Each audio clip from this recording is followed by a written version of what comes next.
Take Forever 21. 4 years ago, the chain filed for bankruptcy. In 2020, it was bought out of bankruptcy by an unusual team, America's largest mall operators and a firm called Authentic Brands Group. What could be the largest retail deal of the year? A partnership with fast fashion giant Shine. The hunt for revivable brands is big business, including its intellectual property, the branding, the designs, the customer data. We don't manage stores, inventory, or supply chains, the company has told its prospective investors, sells licensing rights, earning royalties.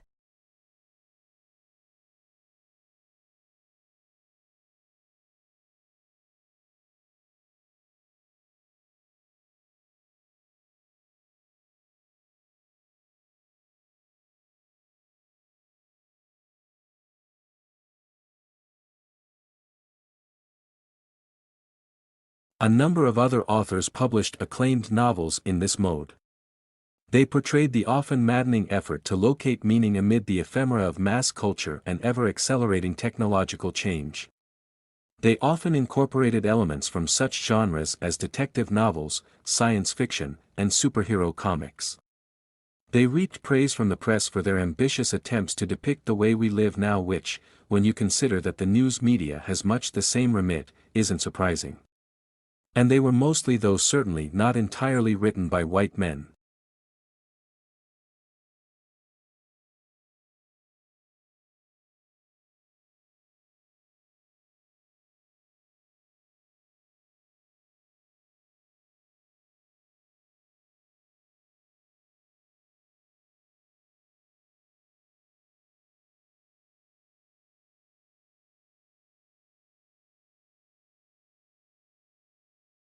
So celebrated by the media when other, equally talented writers from marginalized groups were treated as lesser or special interest novelists, because his fans are annoying, his press coverage too breathless, his extra-literary pronouncements too clueless or prissy.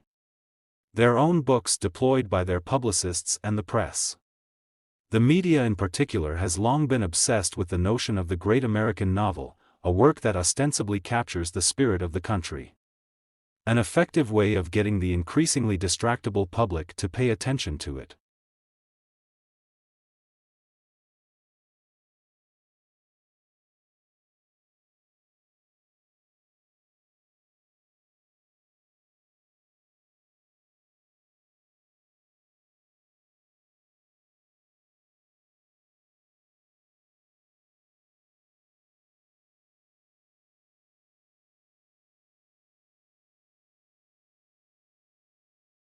Nevertheless, he is obliged to show his work to an exhausting degree. Those novelists tended to use foreign nations and their wars as crucibles shaping the personalities of Anglo characters, what makes Hades so fascinating to him. The authority of the old-school white male novelists might have been unearned, but it certainly made for a more streamlined reading experience. In its anxiety about the premium placed on identity in American literary culture, with a few strategic tweaks, be mistaken for an essay written today.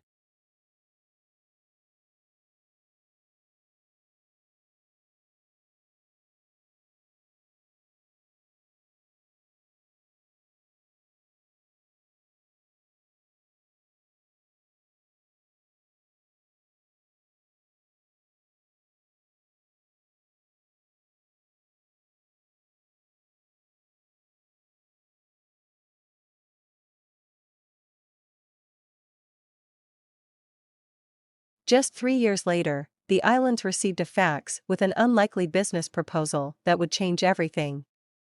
It was from an early internet entrepreneur from Amsterdam named Joost Zurbier.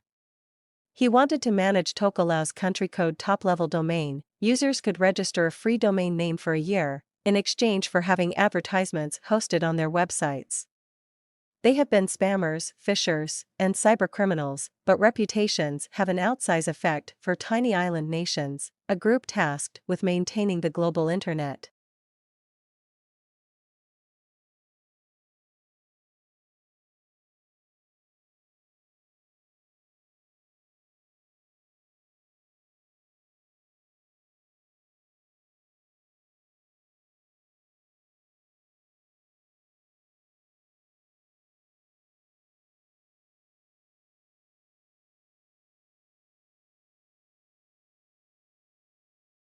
These domains are the address books that make the internet navigable to its users.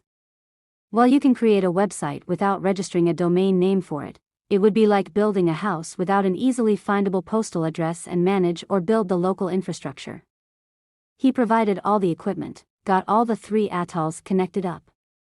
He initially accepted but subsequently did not answer the phone or respond to messages. Levine says that .tk had started attracting unsavory characters almost immediately. New Zealand administrator tasked with overseeing Tokelau.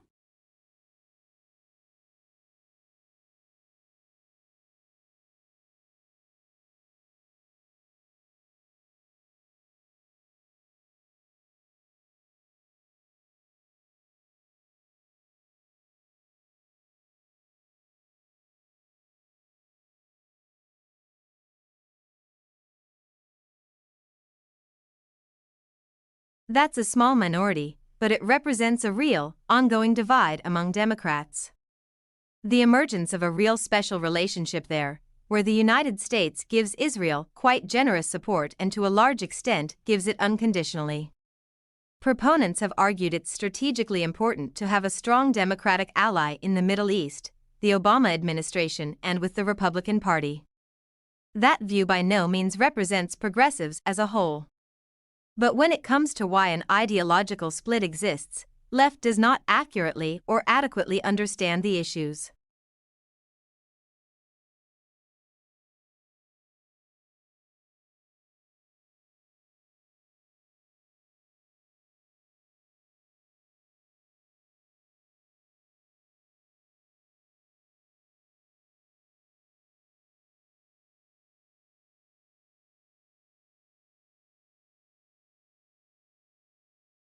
During that period, she temporarily moved to San Francisco to be within commuting distance.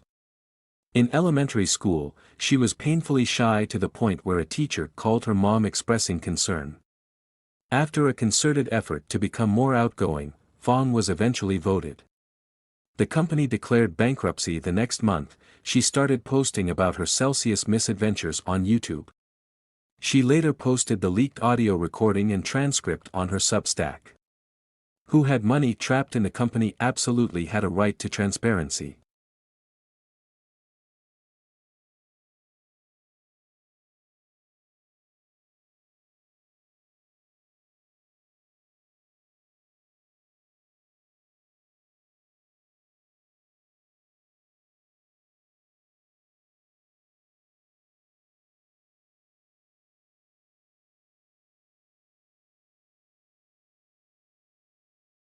Each subplot becomes one more bead of dissatisfaction threaded on a strand of restlessness. Each effort they make to fix this only worsens their dilemma.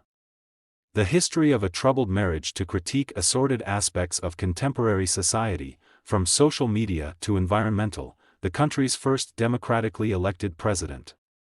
The U.S.-born daughter of a prominent Haitian family, refugees from the brutal dictatorship.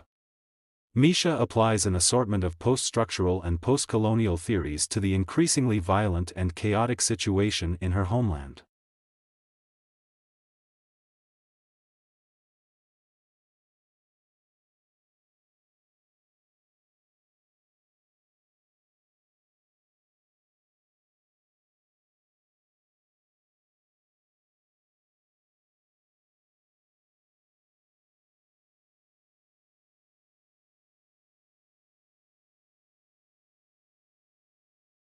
When they live in neighboring buildings, a warehouse and a factory, once abandoned, then converted into workspaces for starving artists.